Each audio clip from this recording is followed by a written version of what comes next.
വിട്. എനിക്ക് ശ്വാസം മുട്ടുന്നു.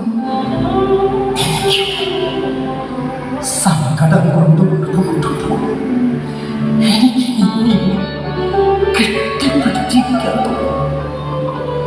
എന്താ എന്താ മാധവേട്ട നിങ്ങളെ സങ്കടം?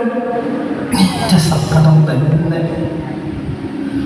മുത്തുനനച്ച നമ്മുടെ വയസ്സൻ കാലം. ഈ പഴയ വീട്ടിൽ ശ്വാസം മുട്ടുന്ന ഏകാന്തം. പറഞ്ഞത് തന്നെ പറഞ്ഞു, കേട്ടത് തന്നെ കേട്ടു. നമ്മൾ മാത്രം കാഴ്ച തെളിച്ചത്തോടെ കാണാൻ പോലും ആവാതെ.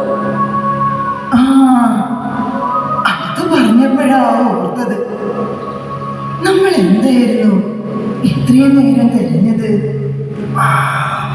ശരിയാ, നീ അതെവിടെയാ വെച്ചത്? ഞാനല്ല, നിങ്ങളാ. മാധവേ, സൂചിയിലെ നൂല് കോർക്കാനുണ്ടെന്ന് പറഞ്ഞ് നീയല്ലേ എടുത്തത്? ഏതോ പുസ്തകം വായിക്കാനുണ്ടെന്നും പറഞ്ഞ് അപ്പോഴേക്കും നിങ്ങളത് വാങ്ങിയില്ലേ? ഈശ്വര, ഞാനത് എവിടെയാ അന്ന് വെച്ചത്? ഈശ്വരനെ വിളിക്കാതെ എവിടെയാ വെച്ചതെന്നൊന്ന് കണ്ണു തുറന്നു നോക്കി. നിനക്കും പറ്റല്ലോ അത്. നീയും കൂടി ഉപയോഗിക്കുന്ന സാധനല്ലേ അത്. ഈശ്വരൻ, അത് കാണാതായാൽ